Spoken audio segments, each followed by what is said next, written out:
Brethren, we live in an age of noise and haste where the soul is often starved while the body is fed. Yet I say to you today, the man who would truly know God must give time to Him, not in hurried devotions or distracted prayers, but in quiet surrender and holy stillness. God does not reveal Himself to the hurried or the half-hearted. He waits for the soul that longs, that lingers. Let us shake off the dust of the trivial and turn our faces toward the eternal. For to know God is the highest pursuit of man. In our restless and hurried world, the thought of stillness has become foreign, almost uncomfortable. Yet it is in this sacred stillness that God makes Himself known.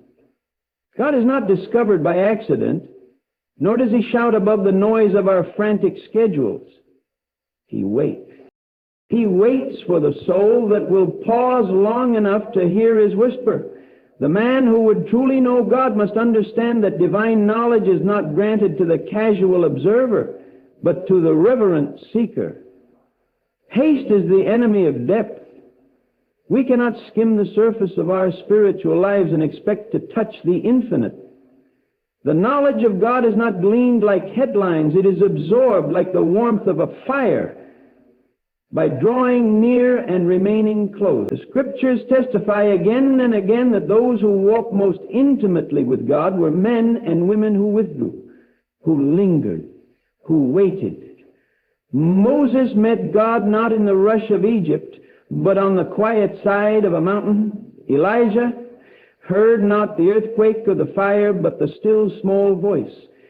Jesus Himself rose early before the noise of the day to be alone with the Father. This is no coincidence. Stillness is the chosen environment of God's revelation. It is not merely the absence of motion, but the deliberate act of quieting the soul before Him. In stillness, distractions fall away, and our spiritual senses awaken. The eyes of the heart begin to see what is eternal, and the ears of the Spirit begin to hear what the world cannot offer. We are too often deceived into thinking that busyness is productivity. Even in our spiritual life, we fill our calendars with religious activity, mistaking movement for growth. But to be busy for God is not the same as being with God. There is no substitute for communion. The one who rushes from obligation to obligation may feel spiritual, but he is not necessarily growing in the knowledge of God. God is not impressed by how much we do. He desires that we know Him, and to know Him we must stop running. We must sit at His feet like Mary and let the many tasks of Martha fall away. Stillness is not natural to the modern soul. It must be learned. It must be fought for. It requires turning off devices, stepping away from the clamor, and refusing to be ruled by the urgent. But the reward of stillness is God Himself, and to gain God is to gain all. When the soul becomes quiet, when we cease striving and simply wait, we find that God is not distant. He has been near all along, waiting for us to slow down enough to see Him. To truly know God is not to pass Him by on the way to something else. It is to stop, to behold, and to remain. And such knowledge, deep, transforming eternally, will never be found in haste, but only in stillness. Intimacy with God is not accidental. It does not come through casual association or occasional acknowledgement. It is the result of deliberate pursuit of intentional time spent in His presence and of a heart wholly devoted to knowing Him. Just as no human relationship thrives without effort, time, and sincerity, so too our relationship with God demands our best, not our leftovers. God will not be known by those who give Him the margins of their day or the fragments of their attention. He draws near to those who draw near to Him. And drawing near is an act of the will, not of convenience. In our age of distraction and endless activity, many souls remain shallow not because they lack desire, but because they lack devotion. True spiritual intimacy is cultivated in the quiet hours, when no one is watching, when there is no audience but God, and no purpose but to be with Him. Time given to God is never wasted. It is the seedbed of every meaningful transformation in the soul. The man who lingers in prayer, who opens the Scriptures not as a duty but as a doorway, who waits on the Lord without rushing, he is the one who comes to know the heart of God. Devotion is not a fleeting emotion or a religious impulse. It is a posture of life. It is the daily choice to make God the center, not the side. It is saying no to the constant demands of the world in order to say yes to the eternal. Devotion takes discipline. It means creating space in your life where God is not just allowed, but welcomed and prioritized. It may mean rising earlier, turning off distractions, silencing the noise, and withdrawing from the crowd. It is not always convenient, but it is always worth it. For in those intentional moments, something eternal is being forged, communion with the living God. There is a sweetness that comes from consistency, a richness that only develops over time. You cannot microwave intimacy with God. It must be slow cooked through daily abiding. Just as a tree planted by streams of water grows slowly, silently, yet surely, so too the soul that abides with God through intentional time and devotion grows in unseen but powerful ways. The roots go deep. The fruit becomes the show. The heart becomes steady, not because of a passing experience, but because of continual fellowship. God does not hide from the seeking heart.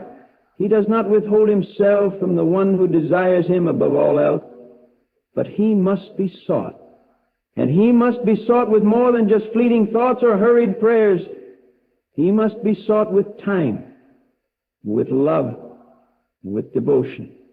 Those who give Him such attention will find that He is not distant, but near, gloriously near. Intimacy with God is not reserved for the few. It is offered to all. But only those who make room for Him, who seek Him with their whole heart, will truly find Him.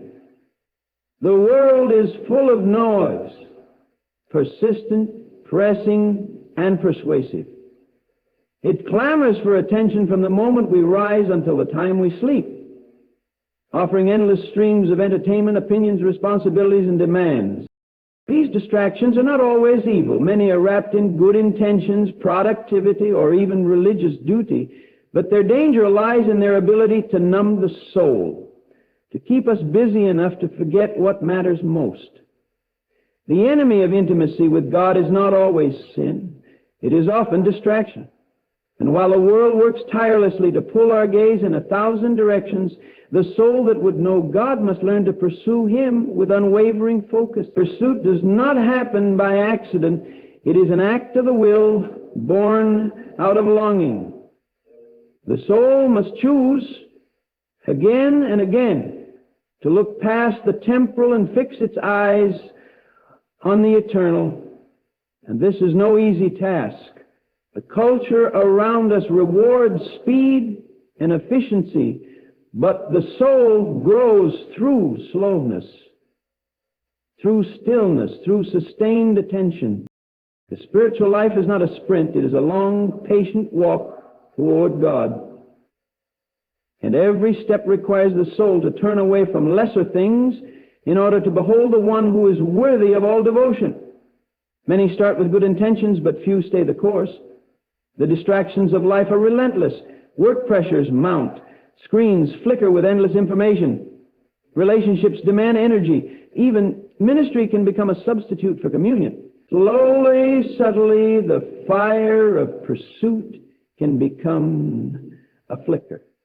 The soul becomes weary, not from seeking God, but from trying to seek Him while also pleasing the world. But Christ said we cannot serve two masters. We cannot pursue God wholeheartedly while also giving our hearts to everything else that beckons. The soul must choose its direction, and it must pursue. There is no shortcut to spiritual depth. The one who desires God must be willing to push past the noise, to silence lesser voices, and to endure the discomfort of detachment from the world's grip. It is only when the soul breaks free from the tyranny of the urgent that it can hear the whisper of the divine. Pursuit requires sacrifice, but it leads to something infinitely greater than what the world can offer, the presence of God Himself. In His presence there is fullness of joy. In His presence the soul finds rest, peace, and power. The world will always distract. That is its nature. But the soul has a higher calling to pursue the one for whom it was made. This pursuit must be deliberate, daily, and deeply personal. It is not a journey of perfection, but of direction. It is the daily returning, the consistent recentering, the continual saying, not the world, but Christ. And in that pursuit, the soul is transformed. What once seemed urgent fades into the background, and what is eternal begins to shine with irresistible beauty. The world will not stop distracting, but the soul must not stop pursuing. There is a subtle but dangerous misconception that knowing God is merely a duty, a box to check, a moral obligation to fulfill. Many approach Him out of fear, tradition, or guilt, believing that spiritual life consists primarily of discipline and restraint. While discipline has its place, it is not the heart of the relationship. The soul that truly encounters God discovers something far greater than obligation. It discovers delight. To know God is not a burdensome task. It is the highest pleasure, the richest joy, the deepest satisfaction a human soul can experience. It is what we were created for. God is not a cold idea or a distant deity. He is a living person full of beauty, majesty, and love. And to know Him is not to merely acquire facts about Him, but to enter into a relationship of profound intimacy.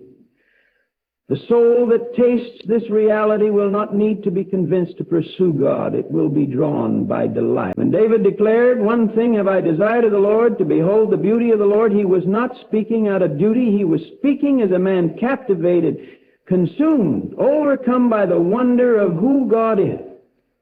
Delight is the natural result of seeing God rightly. It flows from revelation. When the soul sees even a glimpse of His holiness, His mercy, His nearness, it begins to long for more. Nothing else can satisfy. The world loses its appeal. Lesser pleasures grow dim. The heart begins to echo the cry of the psalmist, "Whom have I in heaven but You? And there is none upon earth that I desire besides." This is not the language of obligation. It is the language of love. True spiritual hunger is not born out of pressure, but out of pleasure in the presence of God. God does not desire a relationship with us that is rooted in reluctant obedience. He seeks worshipers, not workers. Those who come to Him not merely to fulfill commands, but to enjoy communion. It is the delight in God that fuels true obedience. When love leads, obedience follows naturally. Duty without delight becomes dry religion, but delight in God transforms every act of obedience into joy. The more we know Him, the more we love Him. And the more we love Him, the more we desire to walk in His ways. Not because we must, but because we want to. This kind of knowing takes time. It is cultivated in stillness, in prayer, in the quiet moments of worship and reflection. It grows as we gaze on His beauty in Scripture, as we meet Him in silence, as we walk with Him in the everyday moments of life. And as it grows, the soul begins to rest, not in performance, but in presence. To know God is the soul's deepest delight because it is the soul's true home. Everything else fades in comparison. This is not mere theology, it is life. It is love. It is joy, unspeakable and full of glory. And once the soul discovers this, it will never be content with anything less.